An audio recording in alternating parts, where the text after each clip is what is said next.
Larry Haber, a reformed yet long-recovered developer and now managing partner of the Commercial Real Estate Department of AGMB Law, as well as a non-practicing CPA and the creator of Leasing Reality, conducts an ongoing series of conversations infused with rock and roll, hip-hop, sports, pop culture, and historical questions with real estate and other business rock stars, designed to empower aspiring, emerging, and seasoned professionals and business owners to build a better foundation for both today and tomorrow. Today, we are fortunate enough to have with us on Real Estate Reality Check someone who has personified my Albert Einstein. Try not to be a man or woman of success, rather be a man or woman of value. Snoop Dogg, master your craft. Drake, started from the bottom, and Beastie Boys, skills to pay the bills mantras. Yes, my real estate brethren, today we have Alyssa Zahler, who over her career has built a foundation of knowledges, experiences, relationships, working in production on programs and for media companies such as Hardball, the Beijing Olympics, CNN, Bloomberg, and she's parlayed those experiences to working for Newmark for roughly about 5-6 years, not only representing landlords to grow their development portfolios, but also simultaneously representing high growth companies in primarily the media and technology spaces. So now Alyssa has taken her game, like LeBron James took his talents many years ago to Miami back in 2010. She's taken her game to become the Director of Commercial Leasing for Brooklyn-based and family-owned Two Trees. They own roughly a portfolio of I think, $4 billion of worth of real estate, containing primarily industrial, office, and retail, and of course, residential. Alyssa is the director for roughly 3 million square feet on the commercial side. Included in those spaces, by the way, are 2 great breweries, Evil Twin and Other Half. And Alyssa, if I'm not mistaken, Two Trees will buy brokers and tenants who want to take a tour of the Other Half Brewery or Evil Twin. And Other Half is going to be opening soon, if I'm not mistaken, at the commercial and residential buildings in Domino Park. 10 grand is the commercial. 1 South First is the residential. Thanks so much for joining us today, my friend. Thanks for having me. Yeah, I put that up on my LinkedIn. You caught wind of it. So super excited as someone who loves breweries to have them in our portfolio and to have one of them signing a lease during the pandemic, which we're really proud of. So I guess the beers would probably be on me personally, but I'm happy to spread the love. Okay, well, good, my friend. So let's get right to it. Well, the first days are the hardest days. It's the opening lyrics to a great song by the Grateful Dead called Uncle John's Band. So with that in mind, tell us, Alyssa, what character traits or mindsets helped you most during the formative years of your career? Well, I think I'm going to answer you back with another Grateful Dead song, Sunshine Daydream. You know, I think positive thinking is so important and crucial to everything that we do. And I think anyone who's watching, listening knows that real estate is just sort of, it feels like a series of events where you're constantly getting knocked down just because of the high stakes of the business and what it means to get a deal done, no matter what area you're in of commercial real estate. So trying to be positive even when you're having a blood-curdlingly bad day, and knowing when you wake up tomorrow, it's a new day to start over and to fix the things that really bothered you the day before or that you didn't have control over. And I will say that transcendental meditation through the David Lynch Foundation has been really helpful to me. I used to be very nervous before I was presenting or having a conversation like this, which would surprise a lot of people that would know me, but I would be very panicked. And I found that doing the meditation before having to present or do anything important or present a case has really helped me in my career over the last couple of years. And in terms of formative years, I hope that I'm always in the formative years of my career, because if I'm not learning, then 61 years old. It's like, I'm still learning. You know, I'm very well the biggest child in this conversation, but that's a whole nother conversation. Well, you're also, you know, a man, but. No, but you know, listen, the fact, you know, when you talk about optimism, if you know, I have many expressions, and one of them is I like to wear rose-colored glasses, but you know, they obtain a little thing called reality. If you're be going around in life, you know, no offense to the Debbies and the Karens and the Nickies out there, but a negative Nikki or a Debbie Downer, you know, it's going to make it easier for life to be a self-fulfilling prophecy of poop. Yeah, absolutely. So optimism is, you know, as long as, you know, there's some sense of realism, is so important, because, you know, I think, what's his name? John Wooden, the great basketball coach, I think his line was, yeah, yesterday is gone, today is here. You know, so that's, you know, rebounding from the bad day, and we're all going to have bad days. Of course, and that's sort of finding the optimism in your pessimism is where the, you know, the realism comes in, right? There's always something in between the great extremes of elation and you know, the worst case scenario. Absolutely. So let's get right into it. In the song "Should I Stay or Should I Go" by The Clash, there's a line in it that goes, "If I stay, there will be trouble. If I go, it will be double." So in the context of leases, and particularly lease restructuring, if a tenant comes to you looking for a rental relief lifeline, when deciding whether or not you can help them, you know, basically to weather a storm, given like the current market conditions out there, what do you throw into your analytical blender to decide how to potentially help that tenant out as they're channeling Vivian Green? She had a quote, "Don't sit back waiting for the storm to pass, learn how to dance in the rain."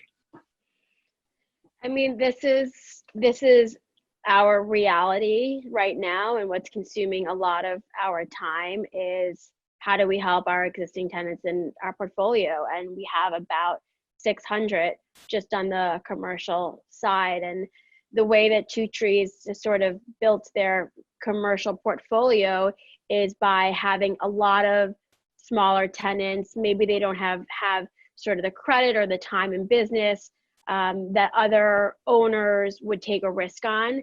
And for us, we feel that everyone should, you know, have the ability to have an office and have a place to work. So we have such an array of tenants. We have tenants that are publicly traded, and we have ones that are, you know, operators of 1, 2, 3 people at a company. So with that sort of context in mind, ultimately, as we go through this, the first question we ask is, what's our relationship with the tenant?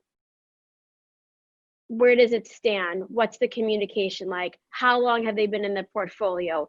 What's their business? How hard has their business been hit by this pandemic? It's sad to say, but we've seen tenants whose business has basically evaporated overnight.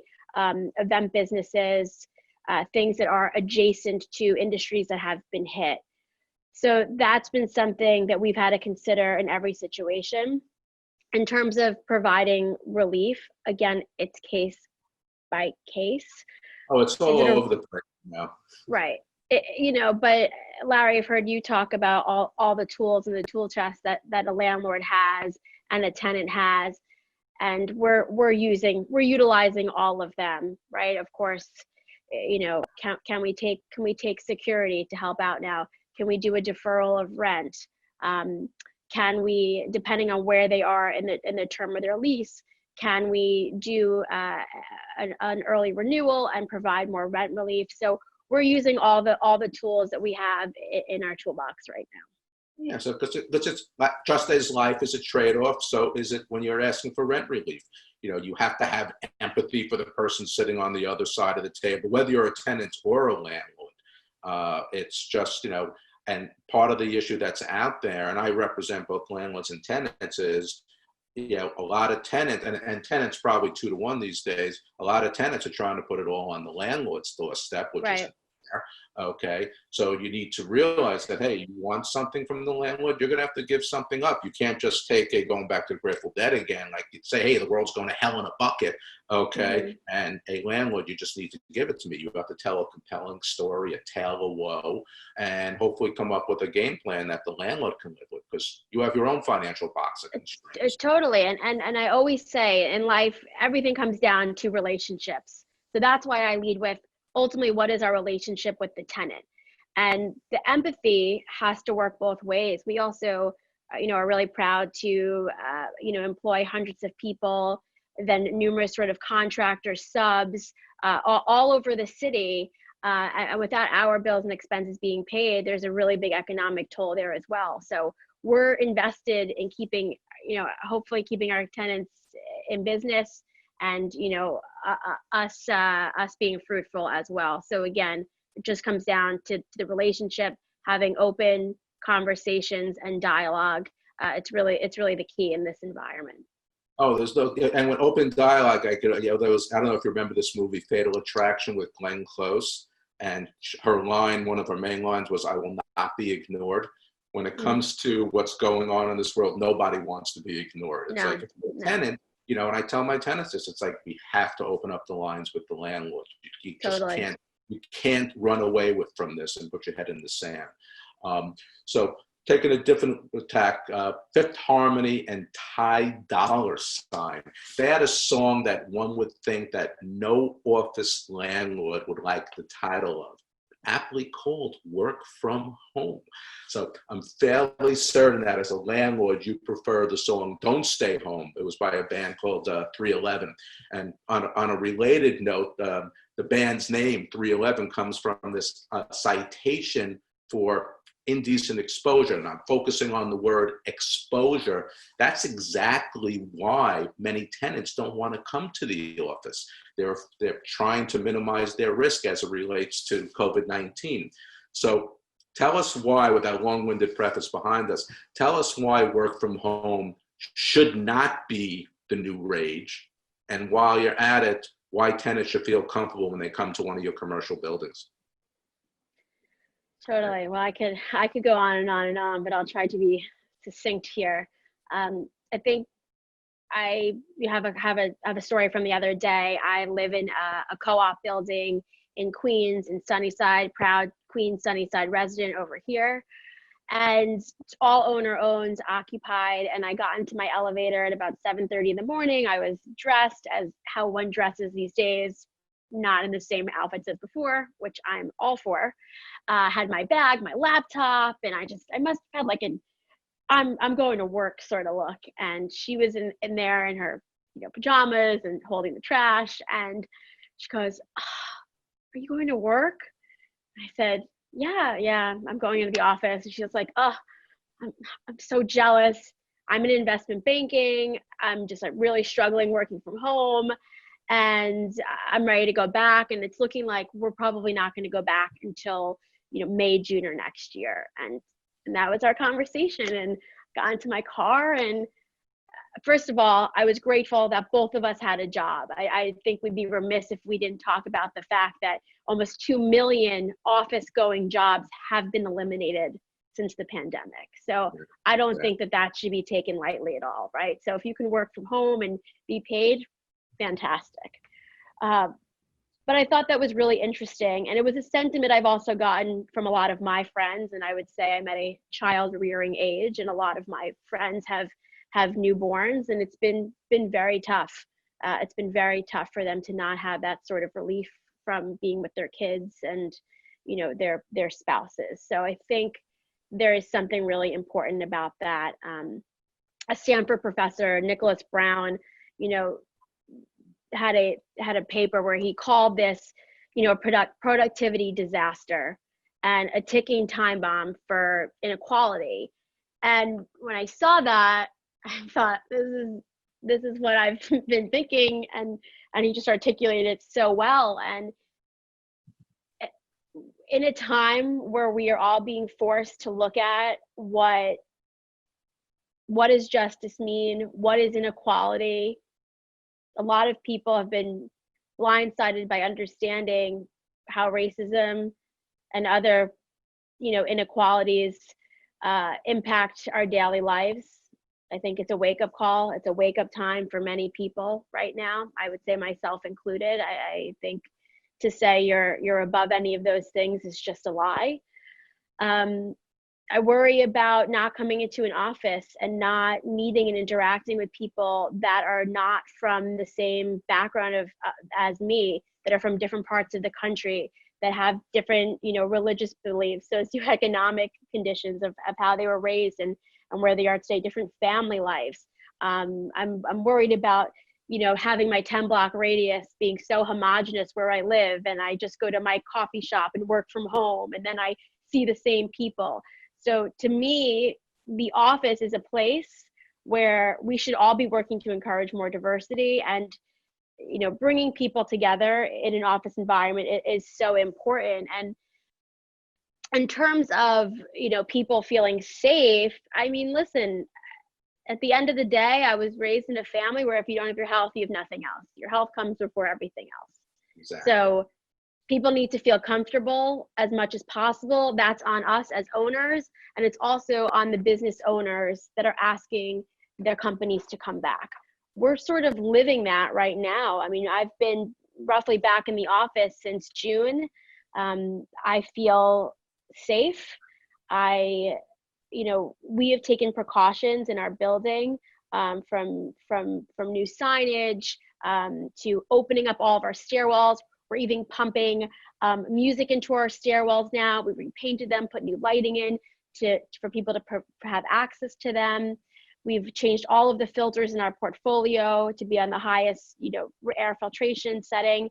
And one of the nice things about our Dumbo portfolio here is we have all operable windows. So the conference room I'm in now, we keep the windows open. And I think that, I mean, who knew that in 2020 you'd be talking about operable windows as something sexy? I was negotiating that on a deal yesterday. The handles aren't on the windows, and we're how we get the handles on with the landlord. So and I'm back to just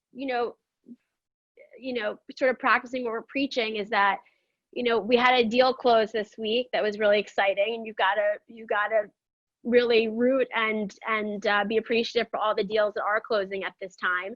And my two colleagues and I were able to go have a quick drink after. Wow. And we wouldn't, socially distanced in all the right settings, but we all live in disparate neighborhoods with different home lives. One has 2 kids. One, lives further out in Queens. I live in the other opposite direction of Queens. One is in Sunset Park, and we wouldn't have been able to do that. And there's something about that camaraderie in person that you miss it's the collaboration is what you miss. It gets totally lost in Zoom calls, not to get too deep, but there's like knowledge and wisdom. Okay. You can theoretically you can learn knowledge, but if you're not, because I'm a little bit obviously older than you, if you're not hanging out with me in the office and you work with me, you're missing to a certain extent the wisdom that I can impart from doing this forever and having a lot and imparting those experiences, which are ways you're able to take the knowledge and apply it to something. And that part is missing being at home. I have 3, among the people who work with me, and my entire department is remote. It's, and it's for a multitude of reasons. With what I do, I can be remote. Our banking practice can't be. My partners needed my offices, so I've temporarily given up my offices. Okay, and of my associates, out of 6 offices, I only have 1 for the moment. Okay, but as a consequence of that, these 3 interns who are working for us, they're not getting. They're 25, 26 years old. They're not learning the way that they can and should. I feel bad, but it's the reality of the world right now. Okay, so that's why being in the office is very important. It's just a matter. It's going to take a little time for some. Totally, and I think that there are some good things that come with working from home. I think employers trusting their employees that they're doing work and people can do things outside of the office. And I think you'll see a trend more toward being in the office 3 to 4 times a day, and then normalizing working from home or from other remote areas, because people have a rich life and existence outside of their office. So I think over the next few years, we'll really see how this plays out. Yeah, it'll be interesting. I guess we'll find out. So piggybacking off of that question, why do you think that Two Trees, the newest building, 10 grand in Domino Park on the water, will inspire companies to, let's see, simultaneously channel the Talking Heads, Al Green, Jerry Garcia, and Billy Joel by belting out the song "Take Me to the River" as they decide to go trucking by moving out of Manhattan or to Brooklyn? Are you finding, in so many words, because of the way this building is set up and where it's located, that you're going to be attracting people that maybe otherwise would have went to Manhattan?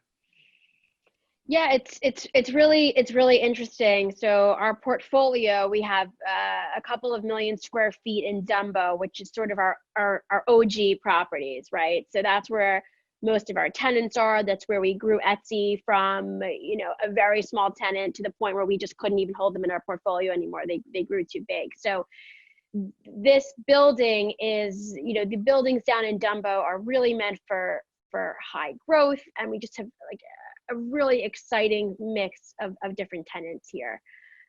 10 grand is really interesting because it was built with 6,000 square foot floor plates.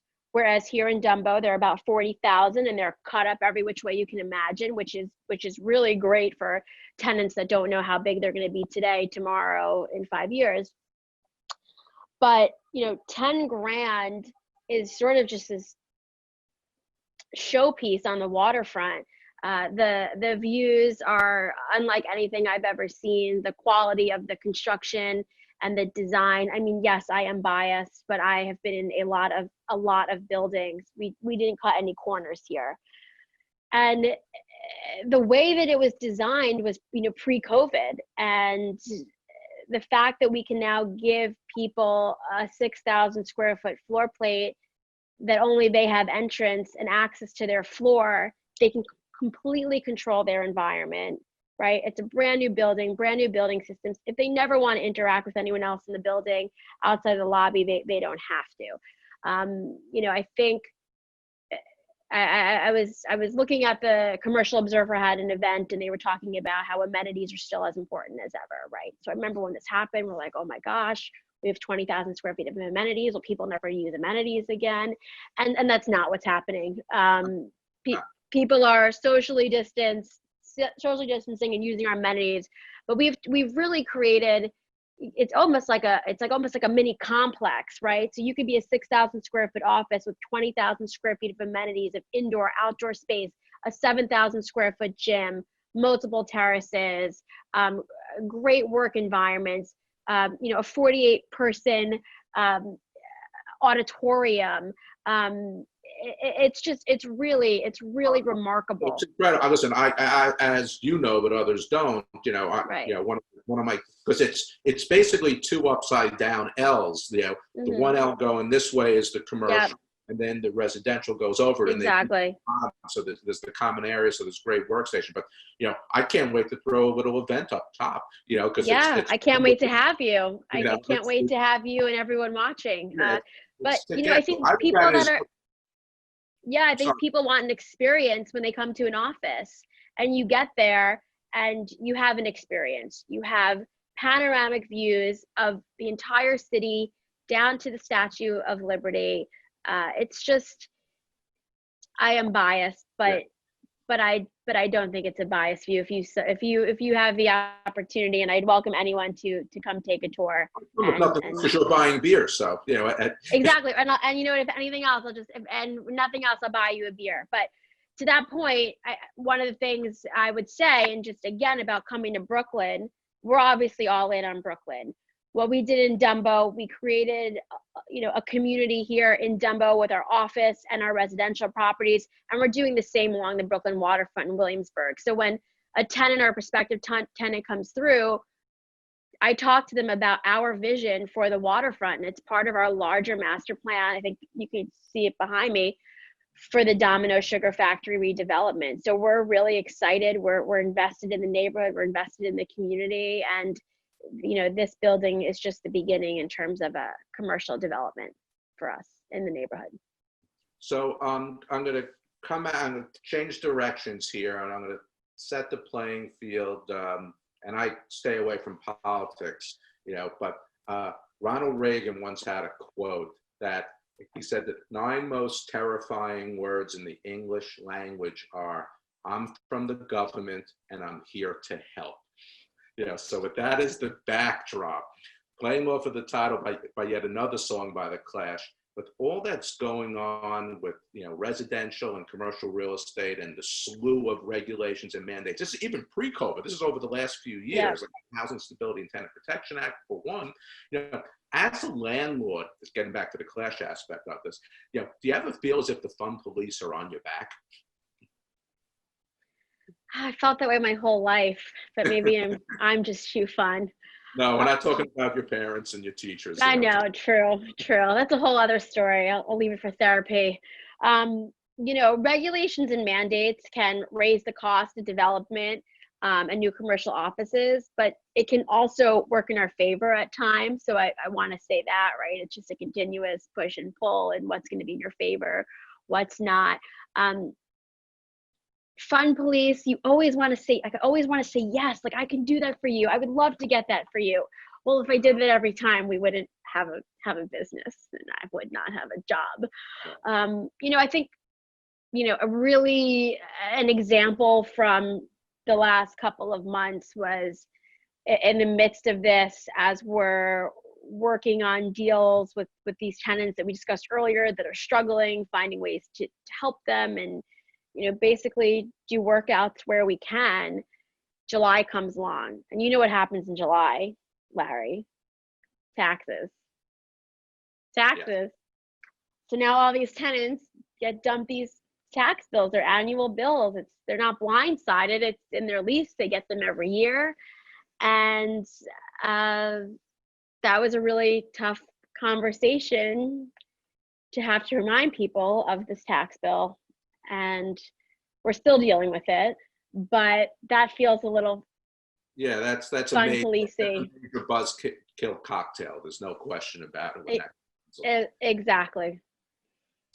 And the bottom line is, the breaks. The government needs to survive, and and it needs the money from your taxes. Listen. New York was saved, a legendary story. We're not getting too into it. Back in, I think it was 73, when A-Beam, when we were on the verge of bankruptcy, went to the owners, specifically Lou Rudin of the Rudin family. Lou, you're the man. You got to galvanize all the owners and prepay the real estate taxes so that we don't go under. Right. So I hear you. There's so many different sides to the story. There's the adage, 3 sides to every story, yours, mine, and the truth. I think there's about 5 or I agree. 2 million in this case with what's going on. It's like when people say, "Oh, there's 2 sides to a coin." I go, actually, there's not. There's this sort of beveled edge that has about 1,000 different little. Exactly. I would consider those sides as well. So the legendary Aretha Franklin, she had a great song called R-E-S-P-E-C-T. It was an anthem in the 60s for the women's movement. And in more modern times, the notorious RBG, the late and great Ruth Bader Ginsburg, she said, "Women belong in all places that decisions are being made." So given your role as the Director of Commercial Leasing for Two Trees, how do the words of these 2 pioneers for women's right make you feel? And was it harder for you, earlier on in your career, sometimes getting that RESPECT that, in a field that really is, commercial real estate dominated by men? Yeah, and wow, it's always there's loaded when we go down this road. But yeah, I mean, there's people that say being a woman in the business is an advantage in many ways. You can distinguish yourself. You don't look like everybody else in the room. It can change the dynamic, but you also have to be careful as well that you're not just the woman in the room, and you're being given responsibility, and that you're also taking responsibility and taking on responsibility. So there is just this push-pull. I could tell you, in my previous life as a broker, There's very few women. You have some women that are very senior, you have women that are junior, and then that sort of middle area is extremely hard. It's extremely hard to go from here up to there and just not be completely fatigued. And I don't know if that has to do with being a woman, or it's the fact that there isn't a lot of mentorship opportunities. There are not a lot of people to look up to say, oh, I want to be this person. I will say I'm very fortunate that the back half of my time at Newmark, Jimmy Kuhn, the president of Newmark, put me in touch with Elizabeth Hart, who's a vice chairman in our San Francisco office. And we were able to form a really great relationship. And she really became a mentor for me. And it was so important for me to see someone a few years older than me that was doing so well. So I'm really grateful for that opportunity. And her and I actually worked together to bring in the Girl Scouts of America account for Newmark, a national consulting account. And that was a win that we did by getting together a group of 10 women from across the country from different disciplines. Oh, Many of us, they were people that had never been asked to be in a pitch before in that meeting. And it was pretty transformative, and it'll go down as one of the most amazing moments of my career. We all wore green to support the cause. And when the meeting ended, I thought this wasn't just the best group of women, this was the best group of people we could have had for this presentation. And we won as a result. So those moments are important. So, piggybacking to a certain sense off of that, RBG also said, I would like to be remembered as someone who used whatever talent she had to do her work to the very best of her ability. Stephen King, the great author, once said, talent is cheaper than table salt. What separates the talented individual from the successful one is a lot of hard work. And taking it one last step, Brooklyn's now own Kevin Durant, he was once on the Nets. Kevin Durant, excuse me, oh man. Hard work beats talent when talent fails to work hard. So with that long-winded preface behind us, so tell us how these foregoing quotes have helped you and why, as Jay-Z's song, another guy from Brooklyn, goes, you can't knock the hustle. I love it. Also, Kevin Garnett. Yeah. I would say that anyone who is doing commercial real estate right now in the middle of the pandemic, that's the epitome of hustle. This is not for the faint of heart. You are dealing with tenants, no matter what side you're on. You're dealing with tenants, you're dealing with lenders, you're dealing with bosses that all want more.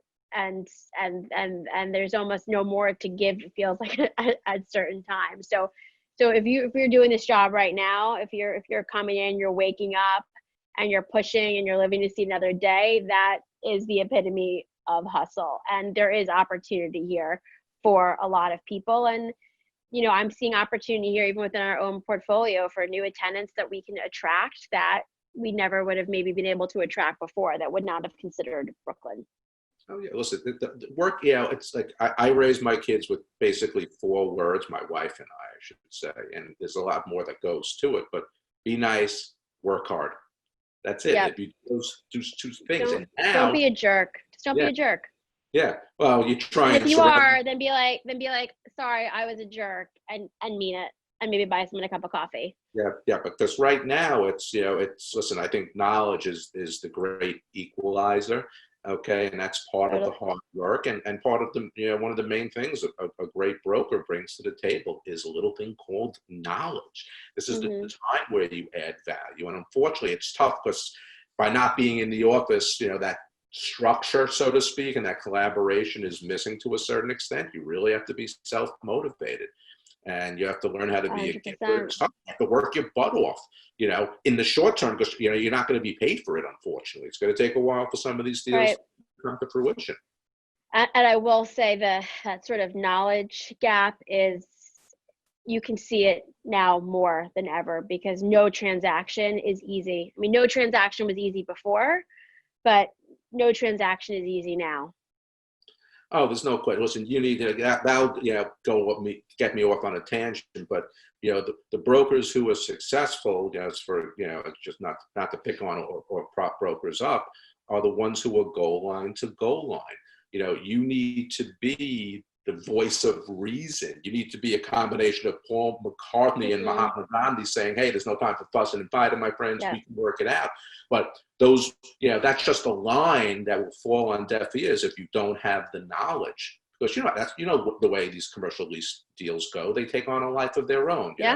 Too many attorneys, no offense to attorneys, pounding their chest, thinking how wonderful they are, and you need to be able to back channel it. You need to have that knowledge base. So now, if you don't have the knowledge now, you have to find ways to get it. Okay, and you need to stay on top of everything that's going on.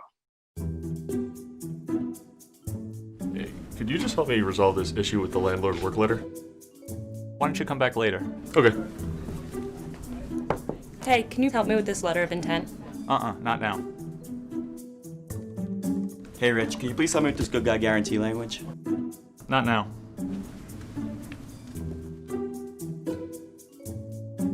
There should be a better place for my brokers to get these answers. Now there is. Leasing Reality. Master your leasing domain. This podcast is powered by Leasing Reality. Tough negotiation? Invest in your career, whether you're an aspiring, emerging, or seasoned commercial real estate professional, by mastering the preparation and negotiation of a letter of intent and the business aspects of a lease from both the landlord and tenant perspective. Watch, listen, and/or read Leasing Reality's content at your own speed. Learn more at leasingreality.com. C&W actually just came out with a report in the recent past, and it was talking about COVID-19 and whatever recession we will be experiencing. And their basic message was it's going to be a slow process, possibly extending into 2024 or 2025. Some might be perceive that as basically having to run the New York City Marathon on your knees crawling backwards. So if I ask you to channel, we're going to go to hip hop and rap legends Public Enemy. So in the context of all those naysayers out there who continue to bring the noise about office space Armageddon potentially being on the horizon, how do you convince them not to believe the hype? So, in so many words, what would you say to them in order to shut them down? Tough. The market was really hot. The New York market had its best year in 2019. It was totally on fire. And when things are running that hot, they're going to have to cool down. If you're a student of economics and cycles, usually the average, cycle, peak trough is 7 years. This went a little longer than that. And I think a lot of us were just waiting. What's the thing that's going to happen that's going to make it unravel? None of us could have foreseen this coming. Probably some scientists did, and they certainly did and have been warning about it and been screaming about it. But certainly, I don't think myself and other commercial, real estate professionals were thinking that a pandemic was going to be the impetus for what is now going on. The numbers aren't great. I don't think we can sit and sugarcoat it. We're seeing numbers for sublease space, which is the ultimate problem for new space, and getting deals done. We're at about 16 million square feet of sublease space on the market. Those are in line with what you saw after 9/11 and the dot-com burst, and also after the 2008 crisis. So we are following those patterns. Now, will it keep going up because things have changed, fundamentally changed? I'm not so sure. I think people keep saying this, but it's a wait and see approach. All of these companies are having a wait and see approach. I'm out there touring tenants almost every single day in our portfolio. We have 5 buildings, 3 in Dumbo, 1 in Williamsburg, 1 in prime Manhattan Flatiron. Tenants are touring, people are out. What I am seeing is you have a lot of people, outflows from the WeWorks of the world, that want their own space, but they still need something small, affordable, but they need to be in an office. And those deals are happening fast. We are signing those deals. We've signed about 13 of those deals since August. Okay. And then you have like your looky-loos, right? They want to see what's out there. They want to make a decision, but they can't make a decision yet. They need a couple of months. They need to see where things are going to end up. And what I'm hearing a lot is the principals are ready to go back, and they're trying to find a place that's going to make their employees excited to go back to when they're ready and when they feel ready as a company. And we talked about that, with 10 grand a little, like you need to have sort of like an excitement factor to get people back. So I'm also seeing it again. We spoke about my friends, or I guess I'm on the millennial sort of scale. I don't really feel that way since I had life before there was a cell phone. So I'm in both. My shoe is on both sides of the line. Yeah, exactly. And they're ready to go back to work for the most part. I mean, remember, it's a luxury to work from home. We were talking about it a little earlier. If you have that ability, if you're set up, if you have the Wi-Fi, you have an extra room, you don't have 20 kids jumping on you. And I think there's always going to be naysayers. Yeah, of course. Listen, it's going to take a while. There's no question about it.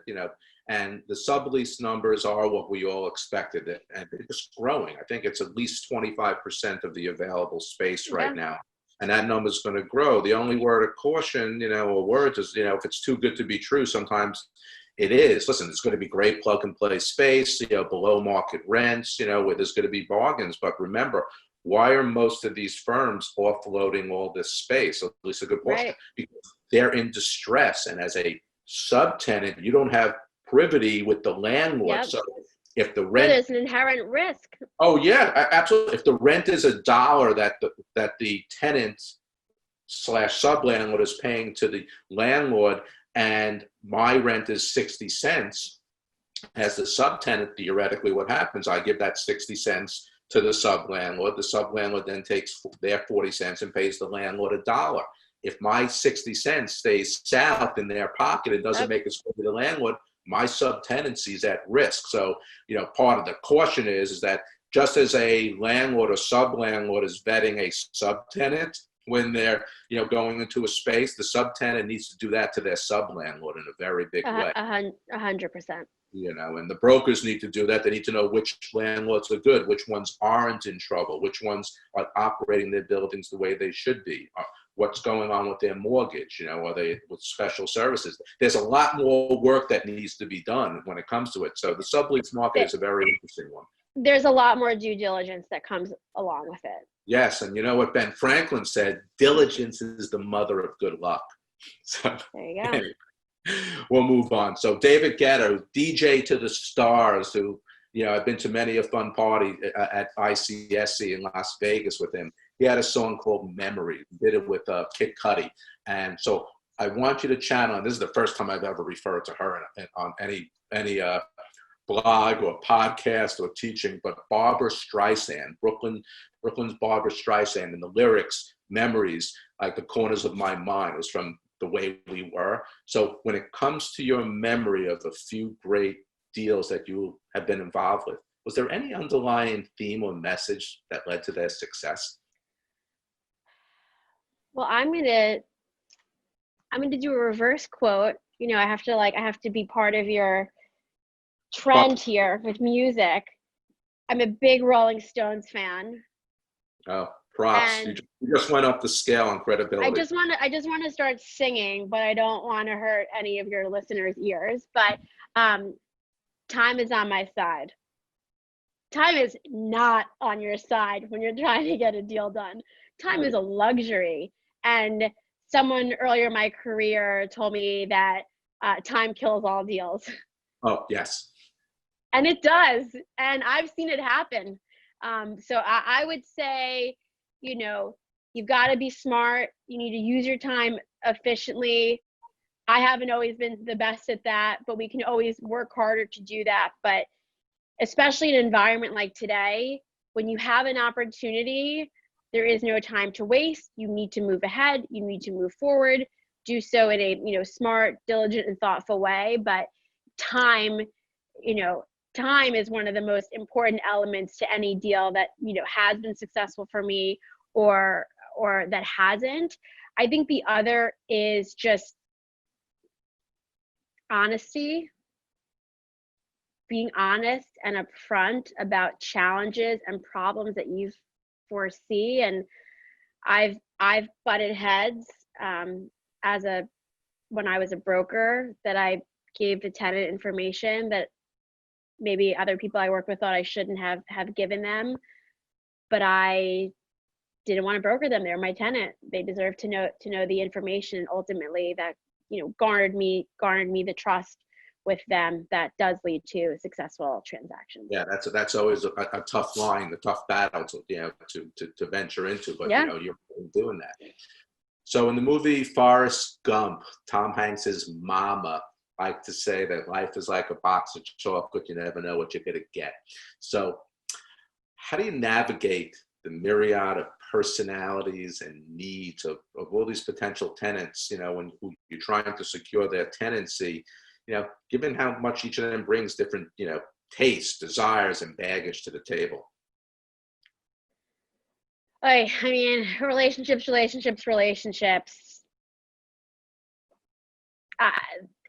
You've got to try to build a relationship with everyone you meet, every potential tenant who hopefully will become a tenant or will remain a prospective tenant, or who knows, they become a friend. You just need to treat people with respect and demand, I should say, respect from them as well, which can be hard in this business when the stakes they seem so high for us. But I think just in general, commercial real estate by its nature, like not even getting into yes, the tenants, of course, are personalities, but the brokers are personalities, and the owners of real estate are personalities. Some of the most interesting, unique, eccentric people, for good and bad, that I've seen. So you have to navigate those gatekeepers first and foremost. Oh yeah, we're all like a box of chocolate. There's no question. Internally, externally, but I welcome it. I mean, ultimately, the end of the day, I love this work because of all of the people that I get to meet and just their stories. And yesterday, a prospective tenant brought her husband and her 14-month-old baby, and I'm like, oh, this is the best part of my day. There's like a 14-month baby here that I can't touch or anything or get close to, but everyone has a story, and I love that we have a diverse array of tenants, and that in my brokerage career, I had the opportunity to work with so many different tenants and navigate those personalities and form really lasting, meaningful relationships that really transcend real estate. And it's not a non sequitur, but people always ask, so what are you doing? How are you busy? What's going on? I said, well, I'm basically 85% psychiatrist, managing personalities, 10%, business person, and 5% slug attorney. That's like what my day is. Because you're sitting here, you're managing expectations, you're managing personalities, the battles and the conversations that are going on between landlords and tenants right now. I can't tell you how many times a day I have to break out the line from The Godfather, hey, Sonny, it's not personal, it's strictly business. You're managing, so it's along the lines of you're saying, you're managing personalities, and that's part of the key to success. So the Talking Heads have a great song called Psycho Killer. It opens up with this line called, I can't seem to face up to the facts, I'm tense and nervous and I can't relax. So what in business, other than COVID-19, makes you feel that way, and how do you best deal with it? I just want to sing. I just want to sing the opening to that song. I'm really struggling here. I basically put out your playlist for the next month when you. Yeah. I mean, we're gonna have to jam at some point. We'll have to just share playlists, or we should just do a playlist for this podcast is what I'm thinking. I think especially now that I've moved over to doing landlord work, right? So my fiduciary role is just to Two Trees and to the company and making sure we're prosperous, right? What I realized is ultimately my job is a customer service job, interacting with the tenants, with their brokers if they have them, with their attorneys, with maybe their accountants. And what keeps me up at night is, am I putting the best foot forward for our company? Am I making the tenants feel excited about being in our buildings? Are they happy to be here and come to work or come back to work? And how do you balance that when sometimes, there is bad news, like your taxes are due and things of that nature. So it's really just, I'm understanding that it's a, customer service job, and really working to, put my best foot forward within the realms of what I can do and what we can do as a company. And I think you answered the second part of the question earlier when you talked about, TM, little meditation. Yeah. As far as ways to relax. 100%. So Groucho Marx, who's a comedic genius, who basically, I don't know if you do, but most people under 40 maybe don't even know who the hell he even is. An icon. And he once said, "I must say I find television very educational. Every time, the minute someone turns it on, I go to the library and read a good book." So with Groucho's thoughts behind us, how do you go about getting educated? Well, don't we feel this way more than ever? And as someone who used to work in TV at CNN and Bloomberg, one of the reasons I wanted to leave is because I said, enough. I'm not even really consuming what I'm putting out there for the universe. And I've always been a voracious reader. And when I was working in news, I found that I wasn't enjoying reading anymore or consuming news. It became work to me, and stepping away from that, 6-7 years ago, sort of, reinvigorated my love, for consuming news, for being educated, for reading. And I have an NPR addiction. I listen to NPR every morning. It's the first thing that I do when I get up. And it's the first thing I do when I get in my car after, putting on the ignition. And I love staying informed. Of course, this is my favorite podcast. So this will be, this is on my on my podcast rotation. Hopefully everyone else is. What's NPR for those who don't know? What's NPR? Tragedy.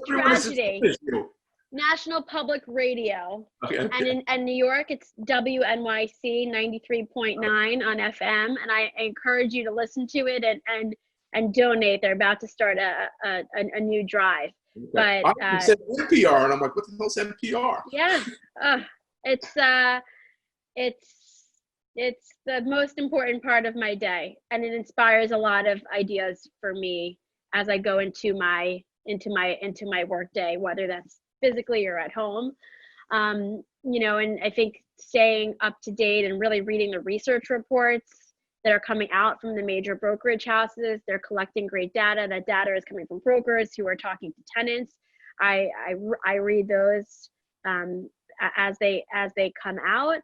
And I think during the pandemic, when I did not know what was going to happen and what was going on with the industry, and those early days, I was like, I'm going to take some online classes, and there was some free classes circulating, and I'm going to go ahead and do it. And I took a corporate finance class because one of my frustrations is that I've always worked with really talented analysts, and I have no idea how they've done the calculations. I get what they've done, but how do you actually do them yourself?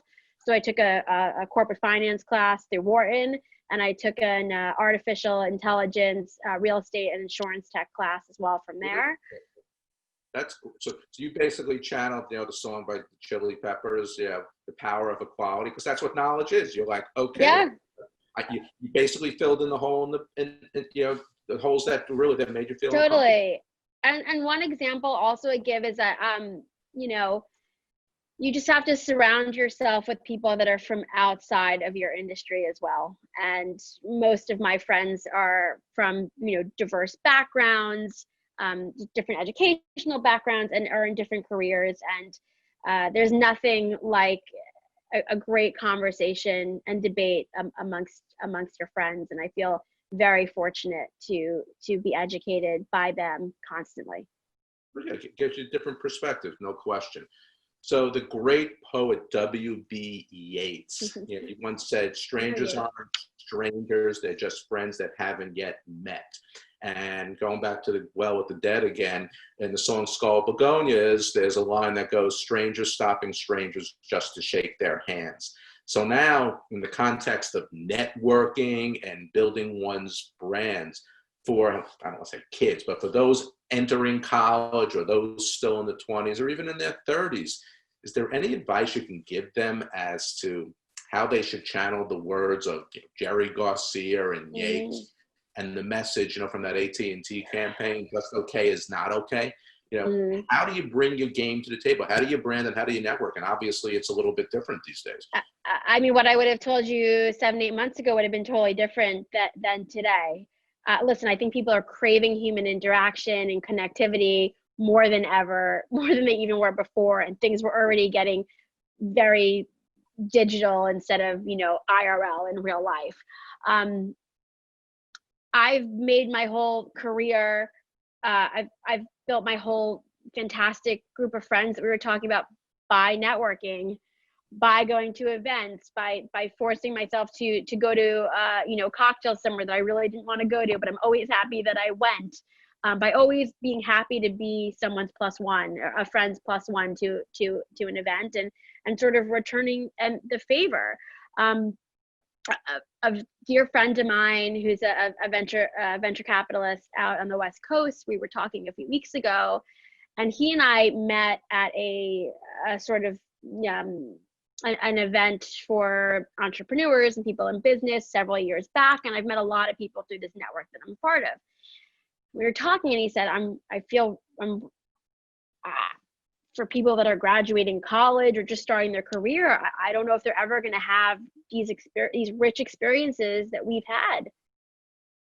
Being able to go out and meet and congregate, or at least they won't right now at the beginning of their career. And it's so important at the beginning of your career, and it'll come back. But I think most people who are just starting their career already have networks that they don't even know about, right? So they don't even have networks they know to tap into.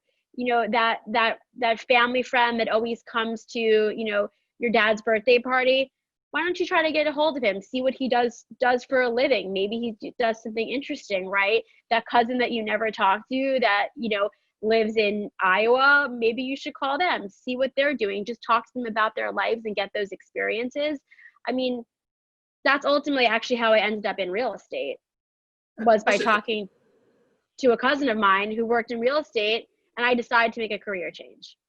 So a lot of those networks and contacts you are actually already connected to. Yeah, I mean, listen, you know, there's two things, and it's tough now, you know, in so many different ways for kids just getting out of college or those in their 20s. But, you know, LinkedIn is the biggest commercial real estate, or, you know, it's the biggest networking group in the world. And that is unbelievable. Like, I had 22 interns work for us the summer of 19 for, you know, our startup Leasing Reality. And I would say to them, after like 3-4 weeks, I said, how many of you are on LinkedIn? And not enough.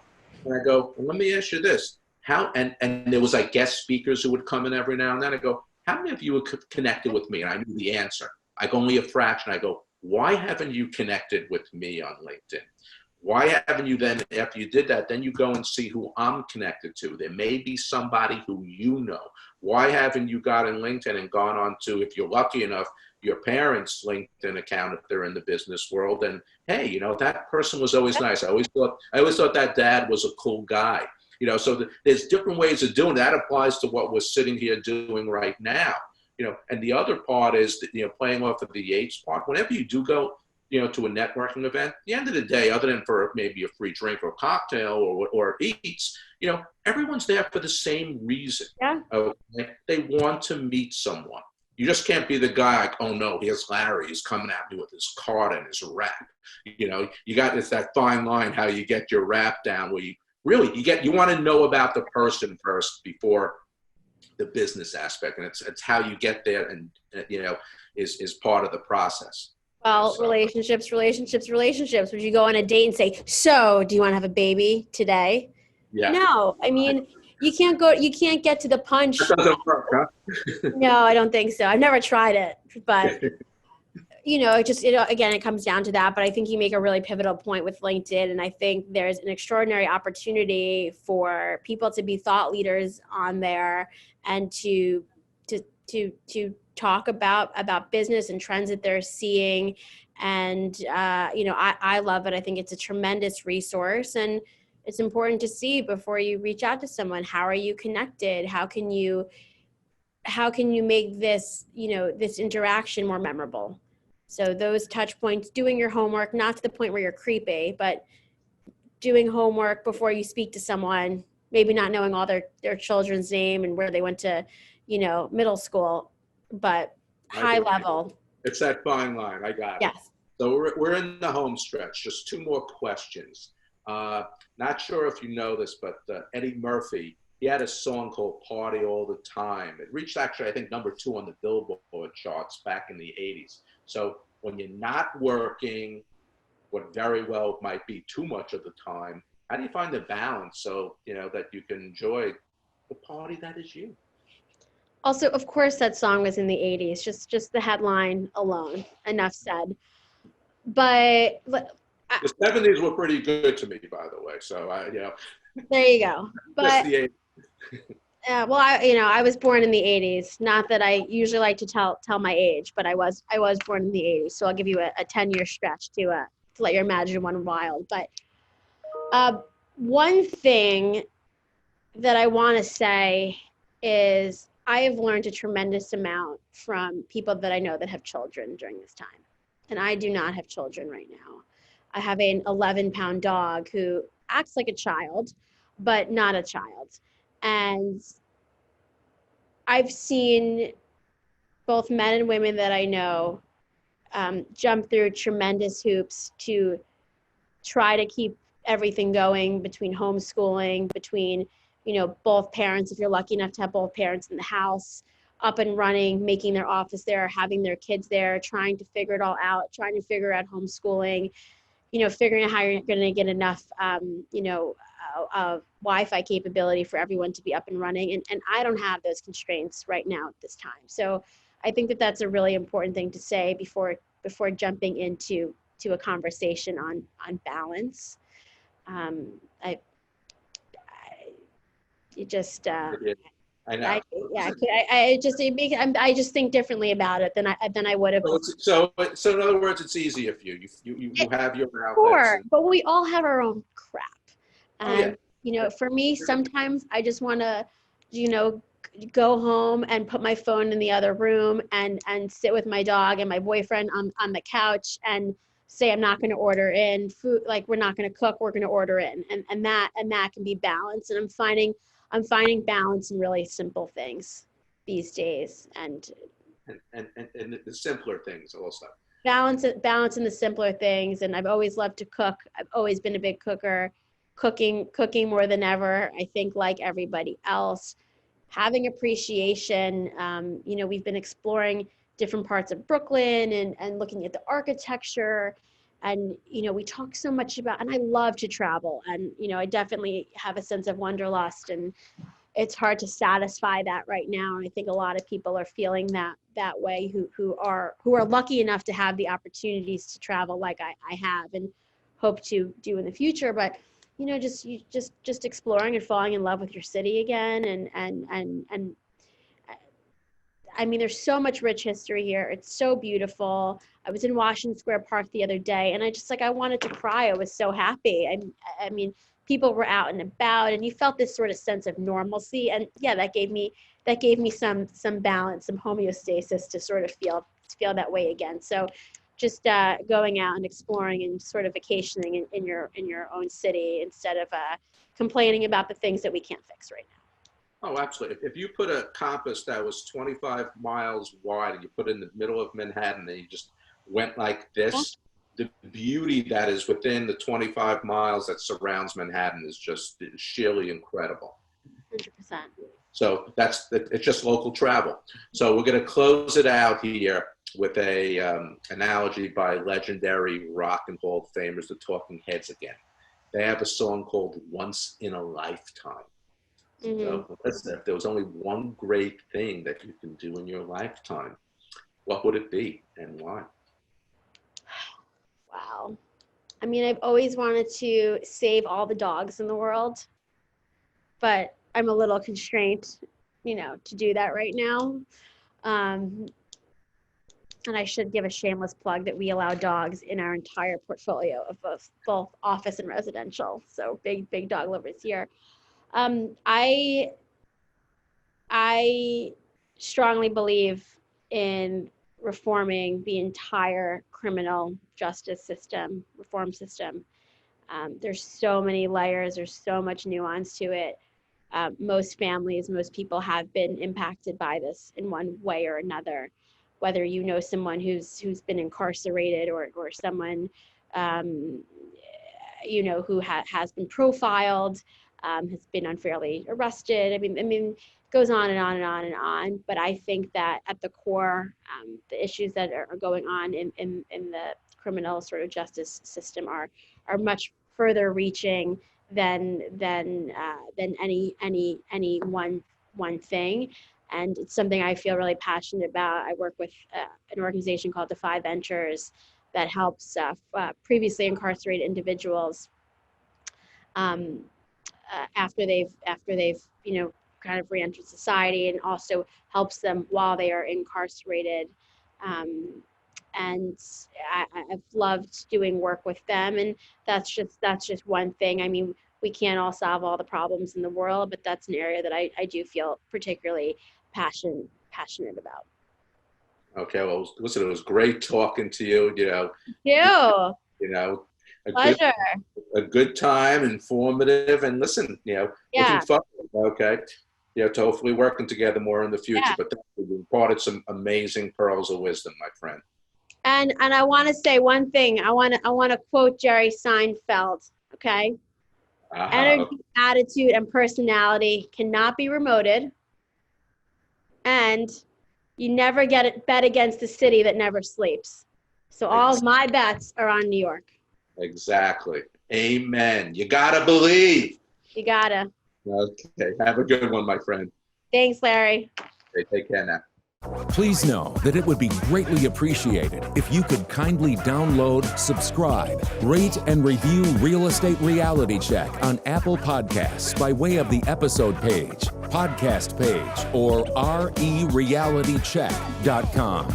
The content of this podcast is intended for informational purposes only. It is not intended to solicit business or to provide legal advice. Our listeners should not take or refrain from taking any legal action based upon the information contained in this podcast without first seeking professional counsel. Prior results do not guarantee future success. Are you on the search for dynamic legal representation for you and/or your business? Abrams, Garfinkel, Margolis, Bergson LLP's full-service law firm is dedicated to smart, practical, and cost-effective counsel, providing the highest level of legal services to its clients. The AGMB team primarily represents clients in residential and commercial real estate transactions, banking, brokerage, and mortgage compliance, as well as entertainment industry services. AGMB has offices located in New York, Long Island, and California. Learn more and visit agmblaw.com today.